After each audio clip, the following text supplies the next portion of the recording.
Saat menjadi pemimpin gereja pada tahun 2018, aku menemukan seorang saudari bernama Yang. Kualitas dia bagus dan mengejar kebenaran. Ku berkata dalam hati, jika aku bisa melatihnya dengan baik, itu akan membuat hidupku lebih mudah. Pekerjaan kami akan meningkat, dan pemimpinku juga akan memujiku. Jadi, aku bekerja keras untuk melatihnya. Aku bersekutu dengannya setiap kali dia menghadapi masalah, dan kutugaskan dia untuk menjadi pemimpin tim. Dia membuat kemajuan cepat dan penuh perhatian dalam tugasnya. Tak lama kemudian, pekerjaan tim kami mulai meningkat. Aku berpikir, jika memiliki beberapa orang lagi seperti saudari Yang, semua pekerjaan gereja kami akan meningkat drastis. Aku bisa sedikit rileks, dan kami akan melihat hasil yang lebih baik. Dan semua orang akan berkata aku melakukan pekerjaan dengan baik. Suatu hari, kami sangat butuh orang untuk menyusun dokumen penyucian serta pengusiran antikristus dan penjahat. Kami semua setuju saudari Yang harus menangani ini. Yang mengejutkanku, dia segera memahami prinsip-prinsipnya dan menghasilkan dokumen yang objektif dan akurat. Pemimpinku sering bertanya apa ada orang yang pandai menyusun dokumen. Dan aku tahu saudari Yang akan cocok. Namun, saat memikirkan dia akan dipindahkan dan pengaruhnya terhadap pekerjaan kami, aku tak ingin melepaskannya dan tidak merekomendasikan dia kepada pemimpin. Dalam sebuah pertemuan, pemimpin berkata, butuh orang untuk menyusun dokumen penyucian serta pengusiran antikristus dan penjahat. Lalu bertanya apakah kami bisa menyediakan orang. Aku berpikir, saudari Yang akan andal dalam hal ini, tetapi jika aku melepaskan dia, aku harus melatih orang lain. Itu akan membutuhkan banyak usaha. Apa pendapat pemimpinku tentangku jika pekerjaan kami mulai menurun? Saudari Tang juga andal menyusun dokumen, tetapi sedikit pasif dalam tugasnya, dan dia cenderung membutuhkan banyak bantuan. Aku akhirnya merekomendasikan dia. Dengan begini aku akan menyediakan seseorang untuk pekerjaan itu dan saudari Yang bisa tetap tinggal. Pekerjaan kami tak akan terpengaruh. Jadi, aku merekomendasikan saudari Tang membicarakan kelebihan-kelebihannya dan sengaja membuat saudari Yang terdengar lebih inferior. Beberapa hari kemudian, saudari Tang dipilih untuk tugas itu. Aku kemudian mengetahui saudari Tang tak bisa mengerjakannya sendirian. Aku berpikir, saudari Yang akan bisa menanganinya dengan mudah. Namun aku tidak ingin dia pergi. Dia sangat andal dalam tugasnya. Bagaimana pekerjaan kami jika dia pergi? Jadi, aku tidak merekomendasikan saudari Yang lagi. Beberapa hari setelah itu, pemimpinku secara khusus meminta saudari Yang dan menyuruh kami mencari seseorang untuk menggantikannya secepat mungkin. Aku sangat menentang ide ini. Kupikir, jika saudari Yang pergi, siapa yang akan menyusun dokumen gereja kami? Meskipun kami temukan orang yang cocok, mereka hanyalah pemula dan tak akan tahu prinsipnya. Mereka akan butuh pelatihan. Bukan hanya pekerjaan kami akan terdampak, tetapi bagiku itu akan menjadi sebuah kerja keras. Aku tahu pemikiran ini salah, tetapi aku terus berdalih untuk diriku sendiri. Aku yang melatih saudari Yang. Jika dia pergi, tidak ada siapapun di tim kami yang bisa melakukan pekerjaannya. Bagaimana pekerjaan itu bisa selesai? Tidak, ini harus kudiskusikan dengan rekan kerjaku dan beritahu pemimpin untuk mengizinkan saudari Yang tinggal beberapa bulan lagi sampai kami melatih orang lain. Saat aku menceritakan ini kepada dua rekan kerjaku, mereka menegurku. Berkata, kita melatih orang untuk melakukan pekerjaan di rumah Tuhan. Begitu saudari Yang pergi, kita bisa melatih orang lain. Bukankah kau egois mencoba menghentikan kepergian saudari Yang? Namun, aku tak merenungkan tindakanku. Justru berpikir, kau sangat murah hati. Menurutmu mudah melatih orang. Aku merasa makin kesal dan menentang serta membenci rekan kerjaku karena tak bisa melihat dari sudut pandangku. Tak lama setelah itu, aku mulai merasa tubuhku membara, seperti terbakar dan sekujur tubuhku lemah.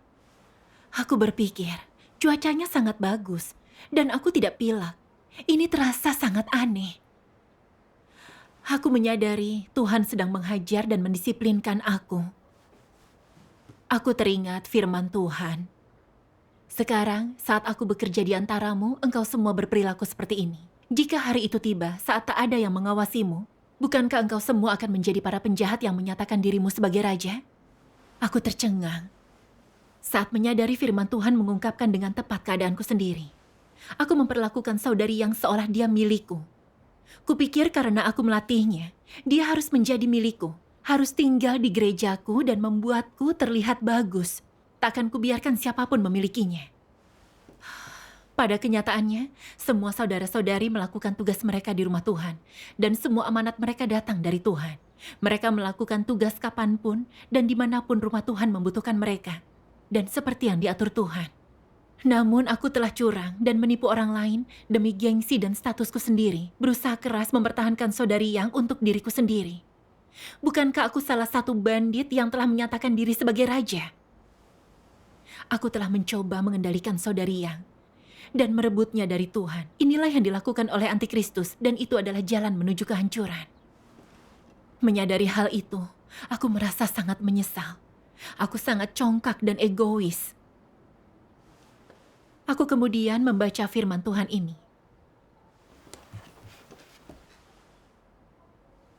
Standar apa yang digunakan untuk menilai apakah perbuatan seseorang itu baik atau buruk? Itu tergantung pada apakah engkau dalam pemikiran, ungkapan, dan tindakanmu memiliki kesaksian dalam hal menerapkan kebenaran dan hidup dalam kebenaran kenyataan atau tidak. Jika engkau tidak memiliki kenyataan ini atau tidak hidup di dalamnya, engkau pastilah seorang pelaku kejahatan.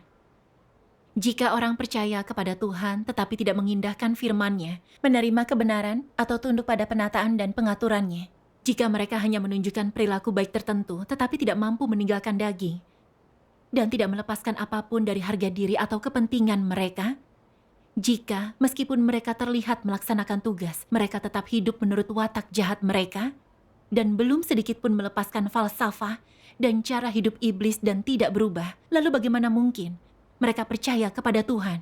Itu adalah kepercayaan pada agama. Orang-orang semacam itu meninggalkan segala sesuatu dan mengorbankan diri mereka sendiri secara lahiriah. Tetapi jalan yang mereka tempuh dan sumber serta motivasi dari segala sesuatu yang mereka lakukan tidak didasari pada firman Tuhan atau kebenaran. Sebaliknya, mereka terus bertindak menurut imajinasi, keinginan, dan asumsi subjektif mereka sendiri. Dan falsafah serta watak iblis terus menjadi dasar keberadaan dan tindakan mereka. Dalam hal kebenaran, siapa yang tidak mereka pahami, mereka tidak mencarinya. Dalam hal kebenaran, siapa yang mereka pahami, mereka tidak menerapkannya. Tidak meninggikan Tuhan sebagai Tuhan yang besar ataupun menghargai kebenaran. Meskipun mereka secara teori adalah pengikut Tuhan, itu hanya di mulut saja. Hakikat tindakan mereka tidak lain adalah ungkapan watak mereka yang rusak. Tidak ada tanda bahwa motif dan niat mereka adalah untuk menerapkan kebenaran dan bertindak sesuai dengan firman Tuhan. Orang-orang yang memikirkan kepentingan mereka sendiri di atas segalanya, yang memenuhi keinginan dan niat mereka sendiri terlebih dahulu, apakah ini orang-orang yang mengikut Tuhan? Tidak. Dan dapatkah orang yang tidak mengikut Tuhan menghasilkan perubahan dalam watak mereka? Tidak. Dan jika mereka tidak dapat mengubah watak mereka, bukankah mereka menyedihkan? Amin. Amin. Aku memikirkan firman Tuhan dan merenungkan perilakuku. Aku terlihat seperti berkorban untuk Tuhan. Tetapi motifku dalam tugasku adalah memuaskan kepentinganku sendiri. Saat pemimpinku meminta seseorang yang bisa menyusun dokumen, aku tahu saudari Yang adalah yang terbaik untuk pekerjaan itu. Namun aku berbohong dan menipu untuk melindungi kepentinganku sendiri dan justru merekomendasikan saudari Tang. Bahkan saat aku melihat saudari Tang kesulitan dan tahu pekerjaan itu akan tertunda karenanya, saudari Yang tetap tidak aku rekomendasikan. Aku tidak memikirkan rumah Tuhan atau memedulikan kehendak Tuhan. Aku hanya menggunakan saudara-saudari sebagai alat untuk menjaga gengsi dan statusku. Aku sangat jahat, egois, dan kejam. Aku telah percaya kepada Tuhan selama bertahun-tahun, tetapi semua pemikiran dan pandanganku didasarkan pada watak iblisku dan taktik bertahan hidup iblis. Aku tak mengikuti firman Tuhan atau melakukan kebenaran. Aku adalah orang tak percaya seperti yang digambarkan firman Tuhan. Aku tidak bisa egois lagi. Aku harus membekali seseorang dengan bakat, kemudian melatih lebih banyak orang untuk gereja kami. Kami mengatur agar seseorang mengambil alih pekerjaan saudari Yang di tim kami, dan dia dipindahkan. Syukur pada Tuhan. Kemudian, aku mengetahui bahwa saudari Yang dengan cepat menyusun dokumen tentang penyucian dan pengusiran orang. Aku merasa tak enak saat mendengar ini. Jika aku merekomendasikan dia lebih awal dan mengesampingkan kepentinganku sendiri, pekerjaan ini tak akan tertunda lama. Ini terjadi karena keegoisanku. Aku telah melanggar dan melakukan kejahatan. Aku menganggap ini sebagai peringatan untuk tidak memprioritaskan kepentinganku di atas kepentingan rumah Tuhan lagi. Benar. Kupikir pengalaman ini telah sedikit mengubahku, tetapi masalah yang sama ini hanya menunggu kondisi yang tepat sebelum muncul lagi. Tidak lama kemudian, pemimpinku bertanya tentang Saudari Liu. Dia ingin Saudari Liu pergi membantu menyirami orang percaya baru di gereja dekat sana. Aku merasa enggan. Tetapi kupikir aku tak boleh egois. Aku harus menjunjung pekerjaan gereja. Dan aku selalu bisa melatih orang lain. Aku setuju untuk melepaskan Saudari Liu. Namun dia lalu berkata, Saudari Li yang bertanggung jawab atas penyusunan dokumen akan dipromosikan dan memintaku untuk menulis evaluasi. Ini terlalu berlebihan bagiku. Jika Saudari Li pergi, siapa yang akan bertanggung jawab menyusun dokumen? Aku tak ingin membiarkan Saudari Li pergi. Jadi aku menunda menulis evaluasinya. Aku ingin menunda kepergiannya beberapa hari, agar pemimpinku bisa menemukan orang lain untuk sementara dan membiarkan Saudari Li tinggal. Rekan kerjaku memperhatikan bahwa aku tak menulis evaluasi dan mendesakku untuk melakukannya. Aku menyuruhnya pergi dan berkata akan segera kulakukan. Tetapi aku masih belum menulisnya. Sekitar 10 hari kemudian, rekan kerjaku berkata, pemimpin kita telah memindahkan Saudari Li tanpa evaluasi. Aku butuh beberapa saat untuk memproses ini. Ini terjadi terlalu cepat. Semua anggota timku yang andal telah diambil. Kami tak akan bisa menyelesaikan apapun di gereja sekarang. Pemikiran ini memenuhi pikiranku hingga meledak. Aku merasa beban berat telah mengganjal hatiku. Aku tidak nafsu makan selama beberapa hari berikutnya. Aku hanya memikirkan harus menemukan orang dan seberapa besar beban yang kupikul. Itu semua akan butuh banyak usaha. Makin aku memikirkannya, makin aku diliputi kekhawatiran dan aku kelelahan. Suatu hari, aku tergelincir saat sedang turun tangga. Aku mendengar suara di kakiku, seperti tulang yang patah. Kupikir, tamatlah sudah. Aku tak bisa melakukan tugasku dengan kaki patah. Aku tahu ini adalah Tuhan yang mendisiplinkanku. Aku memikirkan tentang bagaimana aku melihat orang-orang dipindahkan satu persatu. Bagaimana aku berdebat dengan Tuhan dalam hatiku dan menentang semuanya. Sikapku terhadap tugasku pasti membuat Tuhan jijik. Jadi Tuhan telah mengambil tugasku. Aku merasa sangat takut memikirkan ini. Kakiku juga sangat sakit. Aku terus berdoa kepada Tuhan, ingin benar-benar bertobat. Yang mengejutkanku, setelah makan siang hari itu, kakiku tiba-tiba berhenti sakit. Seolah-olah aku tak pernah cedera sama sekali. Aku tahu dalam hatiku, ini adalah peringatan dari Tuhan agar aku merenung dan mengenal diriku sendiri. Aku bertanya-tanya, mengapa aku selalu mengutamakan kepentinganku sendiri? Aku kemudian menonton video pembacaan firman Tuhan. Mari kita tonton sekarang. Baiklah. Tuhan yang Maha Kuasa berkata, sebelum manusia mengalami pekerjaan Tuhan dan beroleh kebenaran, natur iblislah yang menguasai dan mendominasi mereka dari dalam. Secara spesifik, apa yang terkandung dalam natur itu? Misalnya, mengapa engkau egois? Mengapa engkau mempertahankan posisimu? Mengapa emosimu begitu kuat? Mengapa engkau menyukai hal-hal yang tidak benar? Mengapa engkau menyukai kejahatan? Apa yang menjadi dasar dari kesukaanmu akan hal-hal ini? Dari mana asal hal-hal ini? Kenapa engkau begitu senang menerimanya? Saat ini engkau sekalian telah mencapai pemahaman bahwa alasan utama di balik semua ini adalah karena hal-hal itu mengandung racun iblis. Adapun apa yang dimaksud dengan racun iblis dapat dinyatakan sepenuhnya lewat perkataan. Misalnya, jika engkau bertanya kepada orang-orang yang melakukan kejahatan, mengapa mereka bertindak seperti itu, mereka akan menjawab, tiap orang memperjuangkan kepentingannya sendiri. Satu frasa ini saja mengungkapkan akar terdalam dari masalahnya. Logika iblis telah menjadi kehidupan manusia. Mereka mungkin melakukan sesuatu untuk tujuan ini atau itu, tetapi mereka melakukannya hanya demi diri sendiri. Semua orang berpikir bahwa karena tiap orang memperjuangkan kepentingannya sendiri, Mereka harus hidup demi dirinya sendiri, berupaya sekuat tenaga untuk mengamankan kedudukan yang baik serta makanan dan pakaian yang mereka butuhkan. Tiap orang memperjuangkan kepentingannya sendiri. Ini adalah kehidupan dan filsafat manusia dan juga mewakili natur manusia. Pernyataan inilah racun iblis itu, dan ketika diinternalisasi oleh manusia, itu menjadi natur manusia. Natur iblis dinyatakan lewat kata-kata ini. Perkataan ini sepenuhnya mewakilinya. Racun ini menjadi kehidupan orang sekaligus dasar keberadaan mereka.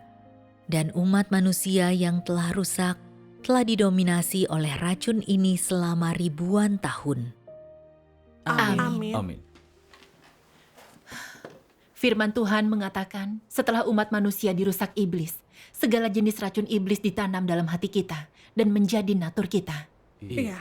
Seperti tiap orang memperjuangkan kepentingannya sendiri. Semua orang hidup dengan racun iblis ini. Semua yang kita lakukan adalah demi keuntungan kita sendiri.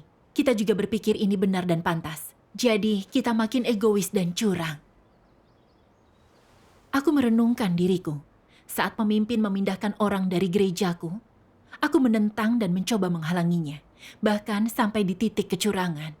Aku memperlakukan orang seolah mereka milikku dan menolak rumah Tuhan memilikinya. Aku sangat egois dan tercela, sama sekali tak masuk akal. Aku menghalangi pekerjaan rumah Tuhan. Iya. Saat Tuhan Yesus mulai bekerja, orang Farisi berusaha melindungi status dan mata pencaharian mereka dengan menghentikan orang dari mengikutinya. Mereka perlakukan orang percaya sebagai milik mereka dan bersaing dengan Tuhan atas mereka. Pada akhirnya, mereka menyinggung Tuhan dan Dia menghukum mereka. Benar. Apa bedanya perilakuku dengan orang-orang Farisi? Saudara-saudari adalah domba Tuhan, dan rumah Tuhan memiliki hak untuk mengalokasikan mereka sesuka hati. Aku tak berhak untuk ikut campur. Sebagai pemimpin gereja, harus kujalankan tugas sesuai tuntutan rumah Tuhan dan sejalan dengan prinsip. Bersekutu tentang kebenaran untuk menyelesaikan masalah dan melatih orang. Ini adalah tugasku, tanggung jawabku. Benar.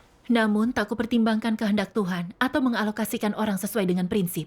Aku tak mau berusaha melatih lebih banyak orang. Aku tak menawarkan orang-orang yang aku tahu berbakat, justru mencoba untuk mengendalikan mereka. Membuat mereka bekerja dan melayani untuk gengsiku sendiri. Bukankah aku mementingkan diriku yang berlawanan dengan rumah Tuhan? Aku menentang Tuhan dan berjalan di jalan antikristus. Benar. Aku takut pada pemikiran ini dan bersyukur kepada Tuhan. Karena mendisiplinkanku dan menghentikanku melakukan lebih banyak kejahatan. Lalu, aku menonton video pembacaan firman Tuhan lain. Tuhan yang Maha Kuasa berkata, emosi manusia itu egois dan merupakan milik dunia kegelapan.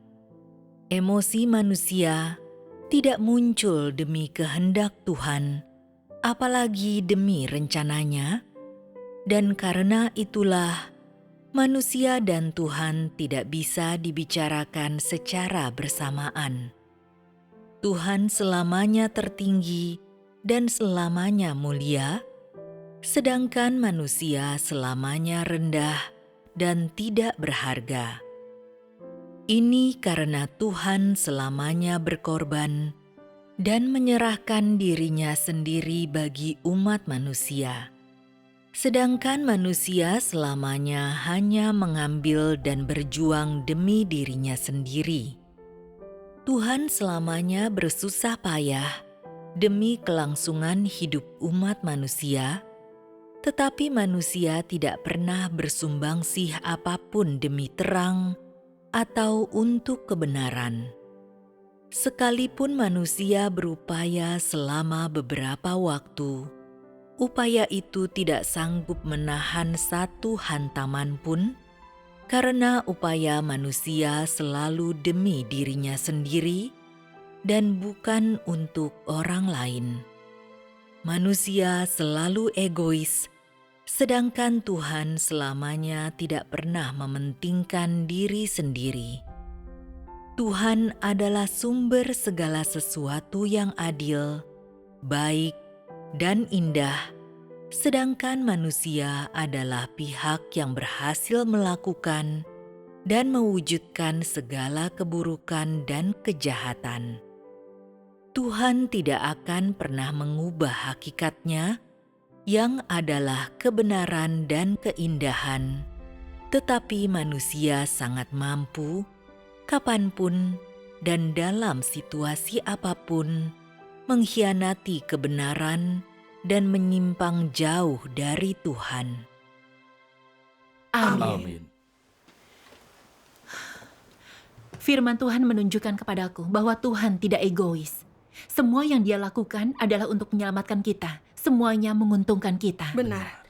Rumah Tuhan mempromosikan dan melatih orang agar para pencari kebenaran yang memiliki kualitas baik bisa mendapatkan lebih banyak latihan dan pada akhirnya menjalankan amanat Tuhan. Ini menguntungkan saudara-saudari dan pekerjaan rumah Tuhan. Benar.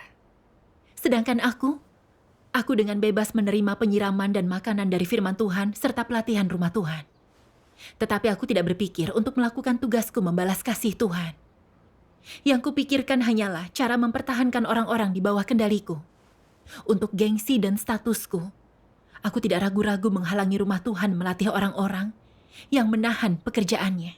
Aku sangat egois dan jahat, tidak layak untuk hidup di hadapan Tuhan.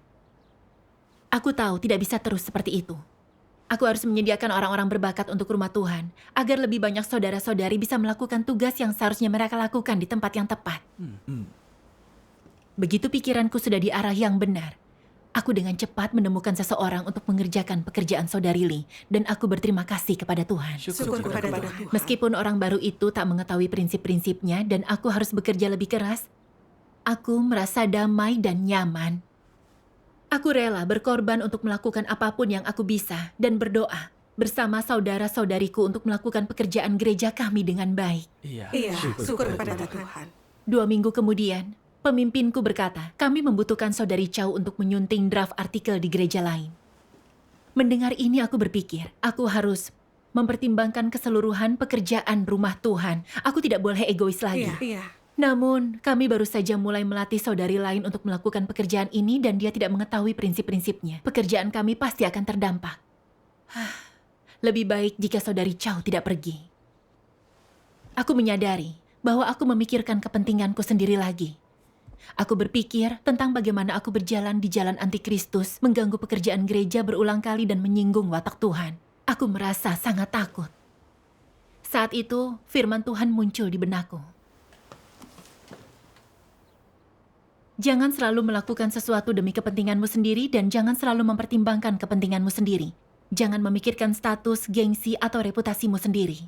Juga jangan mempertimbangkan kepentingan manusia. Kepentingan rumah Tuhan harus engkau pikirkan lebih dulu dan menjadikannya prioritas utamamu. Engkau harus mempertimbangkan kehendak Tuhan. Mulailah dengan merenungkan apakah engkau murni atau tidak dalam tugasmu. Apakah engkau telah berusaha sekuatmu untuk setia, melakukan yang terbaik untuk menyelesaikan tanggung jawabmu, dan mengerahkan seluruh tenagamu atau tidak. Serta apakah engkau telah dengan sepenuh hati memikirkan tugasmu dan pekerjaan rumah Tuhan atau tidak. Engkau harus memikirkan hal-hal ini. Seringlah merenungkan hal-hal ini, maka melaksanakan tugasmu dengan baik akan lebih mudah. Jika kualitasmu buruk, pengalamanmu dangkal, atau engkau tidak cakap dalam pekerjaanmu, berarti mungkin ada beberapa kekurangan dalam pekerjaanmu dan hasilnya mungkin tidak terlalu baik, tetapi engkau telah mengerahkan upayamu yang terbaik. Ketika engkau tak memikirkan keinginanmu yang egois atau mempertimbangkan kepentinganmu dalam hal-hal yang kau lakukan dan sebaliknya terus-menerus mempertimbangkan pekerjaan rumah Tuhan, mengingat kepentingan rumah Tuhan dan melaksanakan tugasmu dengan baik, maka engkau akan mengumpulkan perbuatan baik di hadapan Tuhan. Orang yang lakukan perbuatan baik ini adalah orang yang memiliki kebenaran kenyataan, maka mereka telah menjadi kesaksian. Amin. Firman Tuhan memberiku jalan penerapan. Aku harus memperhatikan kehendak Tuhan dan pekerjaan gereja. Aku tak bisa egois dan mencoba menyimpan bakat untuk diriku. Jadi aku berdoa kepada Tuhan. Ya Tuhan, aku sangat egois dan jahat. Selalu menghentikan rumah Tuhan untuk mempromosikan orang dan memengaruhi pekerjaan gereja. Aku tidak ingin menentang-Mu lagi. Tolong bimbing aku untuk meninggalkan dagingku dan melakukan kebenaran. Amin. Setelah berdoa, aku berbicara kepada Saudari Chow tentang pemindahannya. Meskipun dia dipindahkan, aku tak merasa kesal seperti sebelumnya. Sebaliknya, Aku merasa karena kebaikan hati dan berkat Tuhanlah aku bisa memasok bakat hebat ke rumah Tuhan. Aku juga bisa melakukan tugasku sendiri dan hatiku dipenuhi kedamaian dan kegembiraan. Syukur kepada Tuhan yang Maha Kuasa. Syukur kepada Tuhan. Melakukan firman Tuhan adalah cara hidup dalam keserupaan dengan manusia. Syukur kepada Tuhan.